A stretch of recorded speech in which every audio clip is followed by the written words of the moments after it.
This podcast explores the spiritual and metaphysical world through the experiences and opinions of the host and those interviewed, and therefore should not necessarily be seen as direct endorsement or personal advice to our listeners. We encourage you to use your own discretion, judgment, and intuition regarding anything you learn of through this show.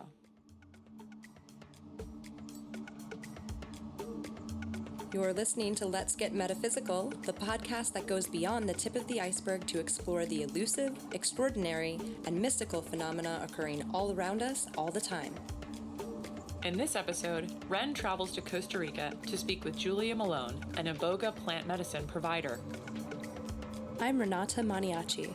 When people speak of plant medicine in a spiritual or metaphysical context, they tend to be referring to the sacred, ritual, intentional consumption of special psychoactive and spiritually active plants and concoctions made from those plants to induce states of being and consciousness that allow us to tap into powerful, transformative energies and to facilitate great change and healing work within ourselves and the world around us. These plants and medicines and the intentional spiritual use of them is believed to go back to the beginnings of human consciousness. The term psychedelic, often used to describe these sorts of changes in consciousness, derives from Greek root words meaning mind revealing, and was first introduced in the 1950s by psychiatrist Humphrey Osmond, a contemporary of famed philosopher, author, and veteran psychonaut Aldous Huxley. Huxley himself is credited with popularizing the term hallucinogen for these plants and substances.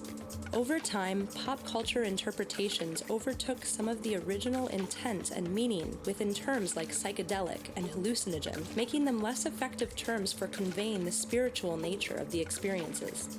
Eventually, as more respectful and thorough attention began to be given to the cultures these substances originated in and to the intentional use within sacred contexts, a group of well-known ethnobotanists and anthropologists, including Gordon Wasson, Carl Ruck, and Jonathan Ott, created and popularized the term entheogen to replace the overly clinical and seemingly only physical body-oriented focus of the older terminology. The word entheogen derives from two ancient Greek words, entheos, meaning inspired by, possessed by, or filled with the divine, and genesthai, meaning to come into being. But these terms are primarily how we in modern Western culture have discussed these sacred plants. The practitioners following the ancient traditions around the intentional use of these plants have their own words for them, and when speaking generally, many simply refer to them as sacred plant medicine. I recently traveled to Costa Rica to speak with Julia Malone, an Iboga plant medicine provider, and to take part in an Iboga ceremony myself. Julia Malone is a Canadian-born spiritual activator, architect, and sacred medicine provider.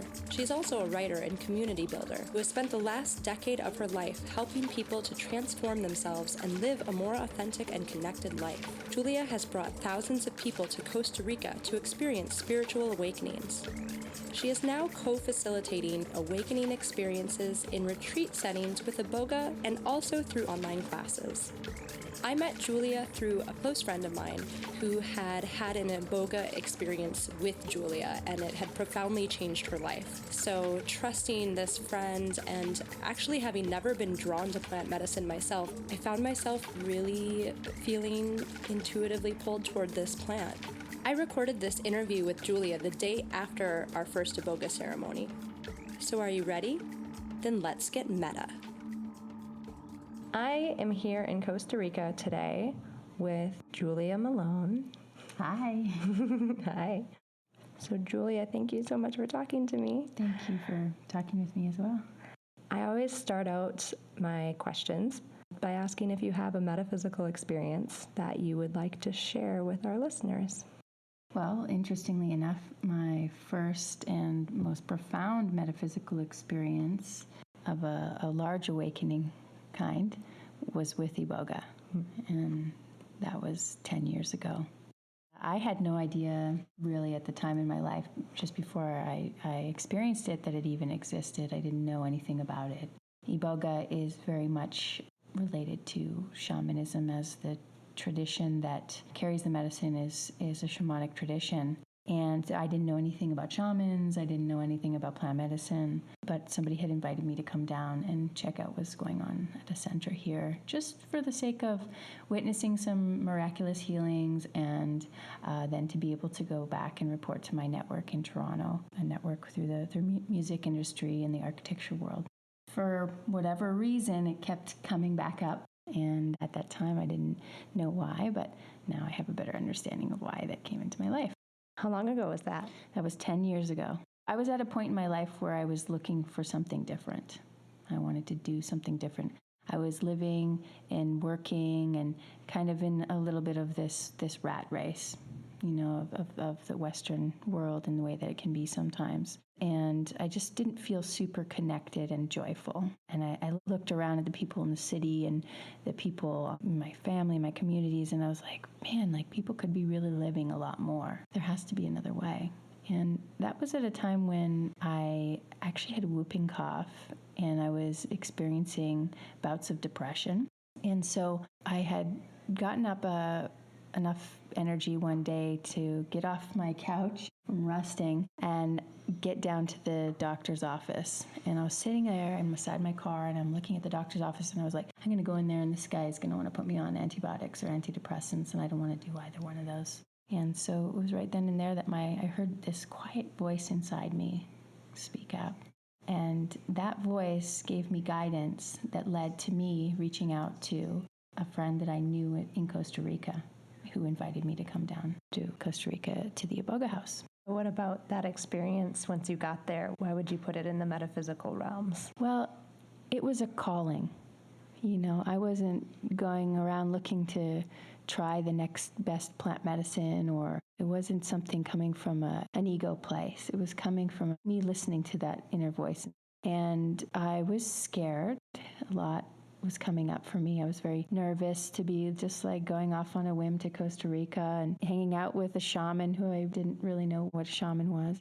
When I was there, I watched some other people go through an Iboga journey, and it was really powerful. There was a night and day difference between how the people were before and after. They were really much lighter and happier and very, very excited about life. And so I thought, this is really interesting. And there was a woman there who encouraged me to, if I had the opportunity to try it, to experience it while I was there. And shortly after, the shaman came up to me and he said, you need help. And I said, okay. I'm like, well, will you help me? And he said, I'm going to help you help yourself. I said, okay. And so he said, I'm going to come to you the next day and I'm going to tell you what kind of treatment I'm going to give you. I said, okay. So the next day he came and he told me that I was going to have a ceremony and a spiritual shower. And so we went and had a spiritual shower. And then following that, a few hours later, we went into ceremony. I'm sitting there in a temple space, a 3-sided building. There's a fire going at the end outside on the open end. And we sat in there with a few other people, and there was singing, and there was a talking aspect of it, talking about truths, universal truths of life.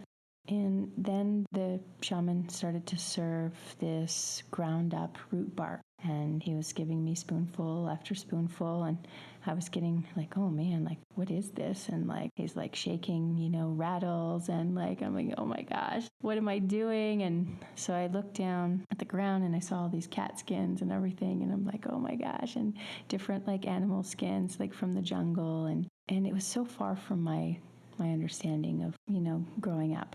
And I wanted to run. I really wanted to run away. But I closed my eyes, and that moment when I closed my eyes, I actually saw the shaman's face floating around kind of on the right side. And I thought in my own mind, why am I seeing this guy's face? And then he came up to me at that moment with my eyes closed and tapped me on the shoulder, and he said, Julia, open your eyes. And so I opened my eyes, and he said, the reason you can see my face is I'm your guide, and I'm here to guide you through this process. And I was just like, whoa, how did he know what I was thinking? And so I continued to take the medicine, eat the Iboga, and I ended up totally surrendering. I realized that there was something there for me, something so far from my understanding, something so far from my culture, but there was something that I needed to know. So I completely relaxed and trusted there was a reason that I was there. From that point on, I purged. I went through a detoxification, and my whole body was cleansed of all the pharmaceuticals I'd ever taken, birth control, anything I'd ever put in my body that was not natural, as well as, alcohol or drugs, anything. And I went through that aspect of it. And then after that happened, I went through a psychospiritual aspect where it showed me my mind, and it showed me that there was things inside my mind that I was keeping in there that weren't true. So it helped clear out any false beliefs. And then it also helped confirm truth. So any truth that had passed through my mind, it confirmed it one after another after another. I was just like, wow. So it totally cleared out my mind, cleared out my body. And once that had happened, then I went on a spiritual journey, and I was able to travel, and I traveled to the stars, and I traveled to the moon, and I met my ancestors, and I ended up in a dialogue with my ancestors that was guided by the shaman. I asked them questions about my life and about what I needed to know about my past, any childhood traumas, anything. I did a full life review. I went through a physical healing where the Iboga was also healing my back. I had back issues from riding horses. I had whooping cough. The whooping cough, eventually, 4 days later, it left. So I went through this physical healing. And then when I was with my ancestors, they were telling me just what I could do to follow my passion. And so it was really, really beautiful. There was so much in that journey. I mean, I could go on and on about it, but it woke me up. It really woke me up to the truth of my life and the truth of the life that I'm living in, and that we are here to live a happy life. Like, our natural state is a healthy state. And so that's what it showed me. And it showed me that we have the ability to heal ourselves. It was quite a beautiful experience. And also in that I was able to travel back in time to find out ancient truths. That was my experience. That's quite a metaphysical experience. Big time. That's amazing. For a lot of people, their first is like that is what they remember, really crystal clear. And it sounds like for you, that was one of your first metaphysical or spiritual experiences. So what is Iboga, and how does it work? Iboga is from Central West Africa. It primarily grows in Gabon. It's spread to nearby countries. We work with the second layer of the root bark, and we use it in a ground form. And it's a very, very, very powerful spirit. This is a spiritual plant. There's a hierarchy in the plant kingdom. Different plants have different strengths and purposes, and they do different things for us humans and animals. The Iboga is something that's been around since the day of humankind, since the beginning of time, and it can help us to do so much. Yeah, that was getting on to my next question already. How can Iboga be helpful, and for whom? I think you've talked about how it can be helpful in many different ways through your own experience, but tell me a little bit about for whom would Iboga be useful? What kinds of people might get the most use from this plant medicine? Well, it's easier to talk about what it's not good for. Okay, that's fine too.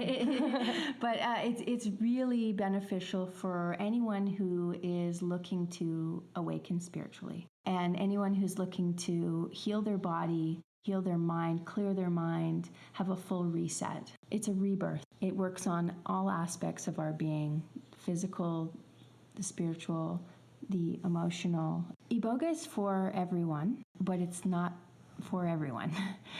And what I mean by that is it's a calling that comes from deep within inside. It's not something that you go and do for fun. It's something that you do with a lot of intention, and you feel very called to work in particular with this plant.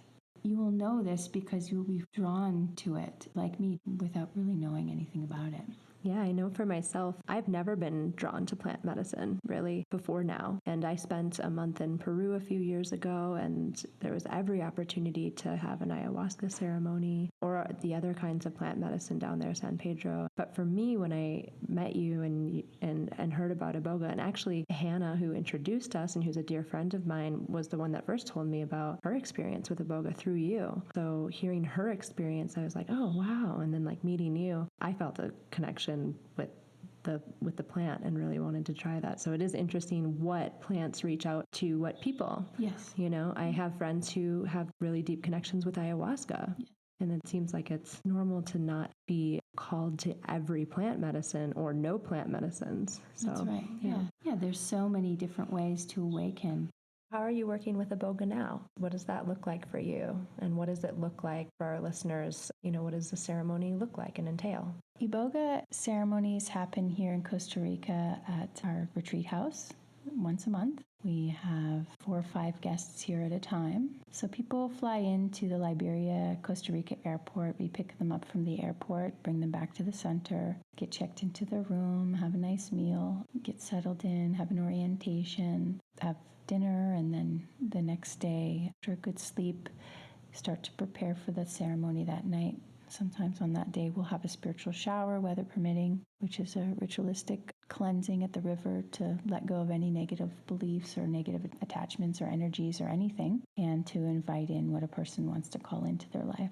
Then from there, they'll have their last meal of the day at lunch, and then the ceremony will begin that evening, usually about 8 o'clock. And we start out by a fireside where we sit around and we talk about universal truth, and we talk about the medicine itself and how it works in the body and what a person might experience. And we all stay close together for the entire time, and the guests take the medicine. And then at a certain point in time, they may feel like they want to lay down. And so we have mattresses available for them, and we will guide them to their mattress. Sometimes it can be difficult to walk on the medicine. They get to their mattress, and we make sure that they're comfortable and they have their water and everything that they'll need.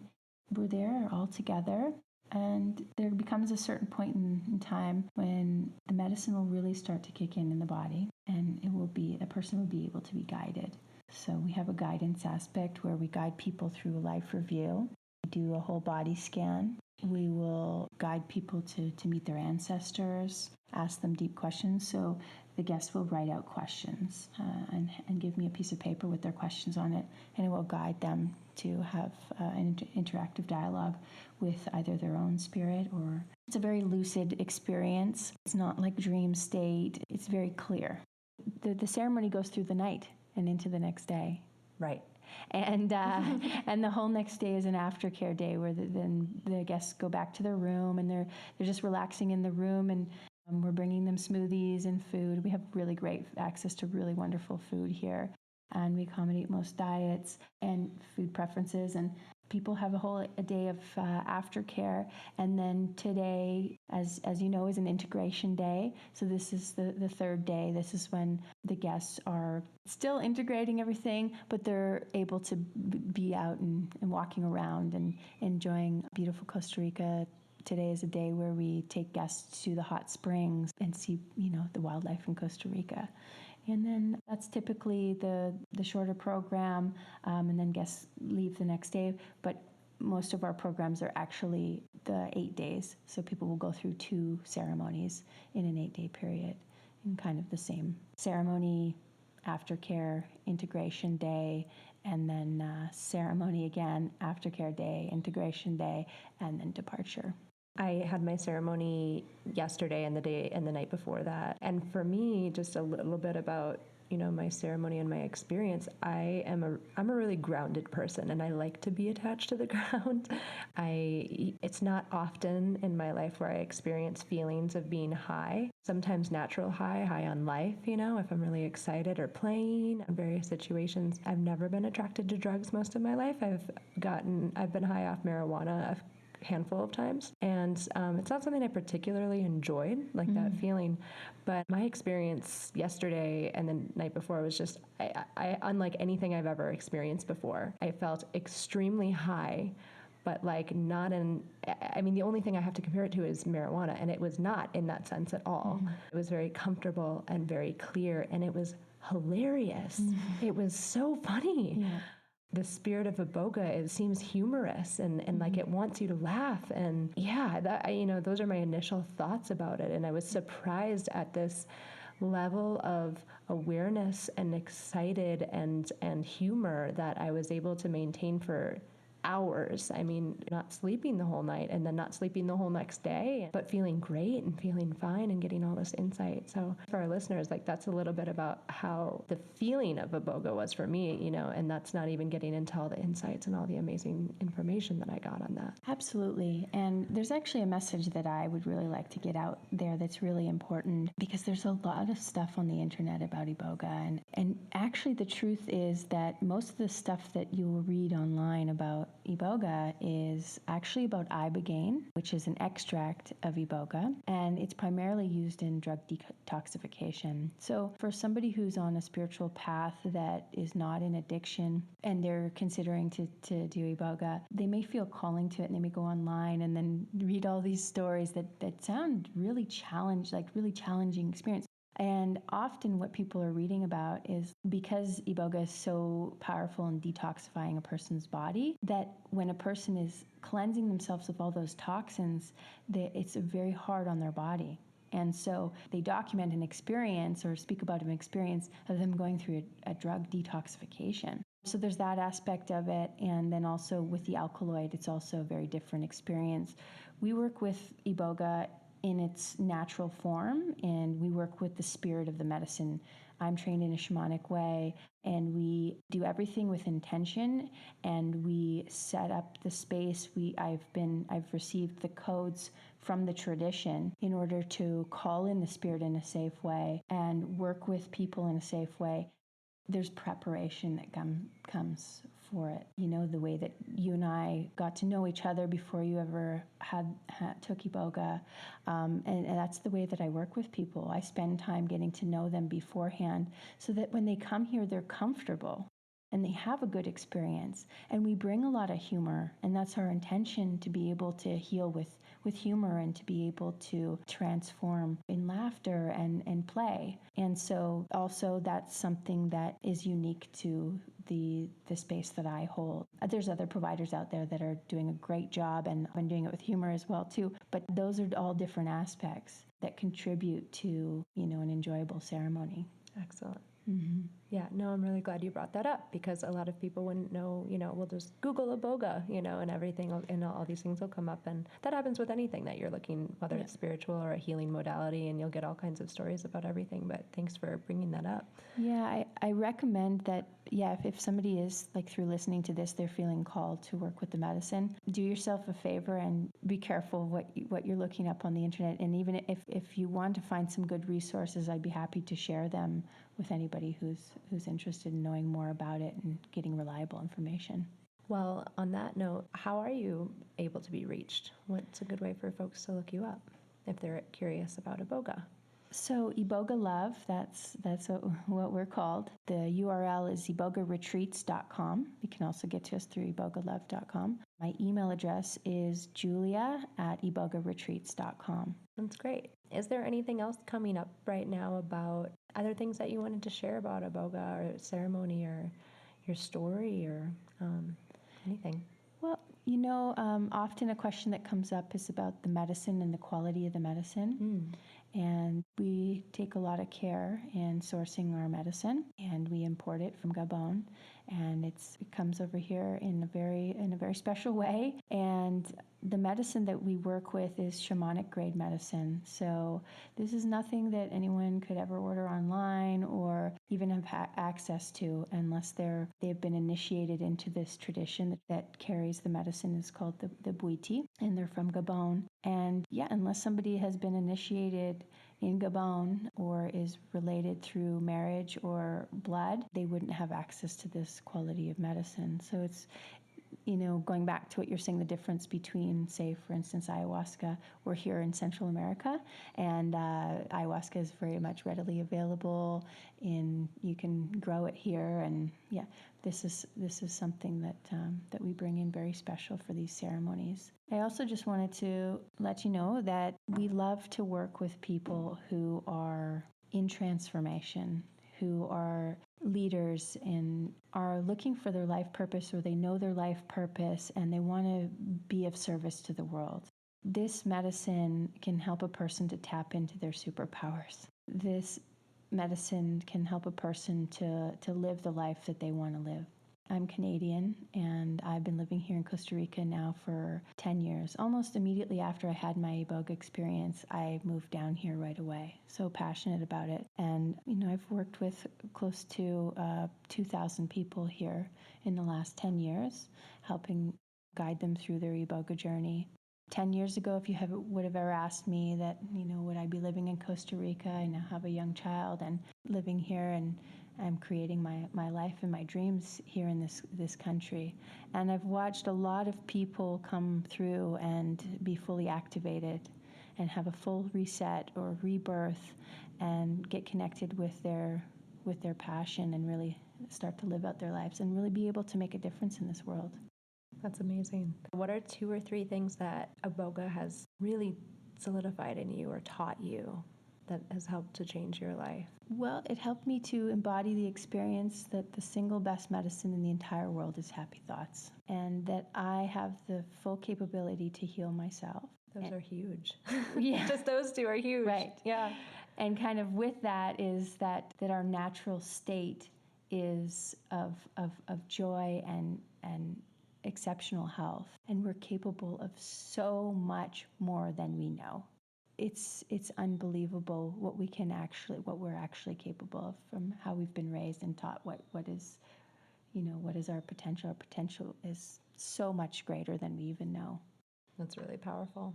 Thank you so much for letting me talk to you today. And this has been a tremendously life-changing experience for me. I know that already. I'm still I don't think in shock is the right word for me, but I'm definitely still integrating this experience. And I'm really, really excited about all the things that came through, all the amazing information that came through, all the laughter that came through. I haven't laughed that much since...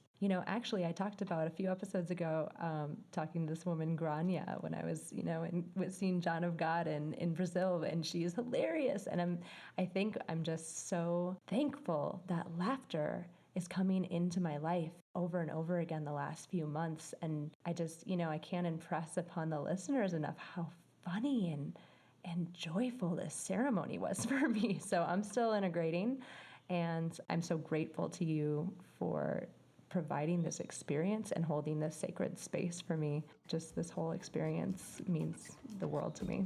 So thank you. Thank you. Thank you. All right. It was really wonderful getting to talk to Julia in depth about her work. My experience in these ceremonies was incredibly life-changing for me in ways that I'm really still coming to understand and integrate. I'm really excited to see how this experience impacts and shifts my life and my life direction, because I truly feel like it was a huge turning point. If you're interested in Julia's amazing work with Iboga, or if you feel called to this particular plant medicine yourself, please do check out her website or get in touch with her with your questions. I'll be discussing my own experience of the Iboga medicine ceremonies I took part in an upcoming episode of bonus content for our Patreon supporters. So if you'd like to hear more about what this experience was like for me, now is a great time to join as one of our patrons. Speaking of patrons, we'd like to thank everyone who signed up to support the show in our first 2 months. Alexa, Aries, Audra, Becky H., Becky W., Bill, Carlos, Colby, Crystal, Donna, Liz, Ellen, Eric, Guy, Hannah, Josephine, Julia, Kia, Miranda, Rebecca, Stephanie, Stephen, Takanari, and Zebulon. Your support means so much more to us than you know, and it helps to ensure that we can keep making more episodes and speaking with more amazing, interesting, metaphysical people. We hope you enjoyed this episode. You can find out more about Julia Malone and Iboga via ibogaretreats.com, and can find links to that site and other resources on this episode's subpage on our own website, letsgetmeta.com. In our next episode, Ren interviews psychic medium Deborah Diamond. Like what we're doing and want to support our show? Join with all the other lovely humans that have signed up on our Patreon. Search for Let's Get Metaphysical on Patreon or visit our website for more information. Let's Get Meta is a production of the Hana Healing Arts Network. The show's host is Renata Maniaci. Audio editing and production by Zoe Ravenwood of Hatfish Digital Media. The voice of the credits is me, Aries. This episode's music was The Spirits of Life by Magna Ingress. Thanks for listening.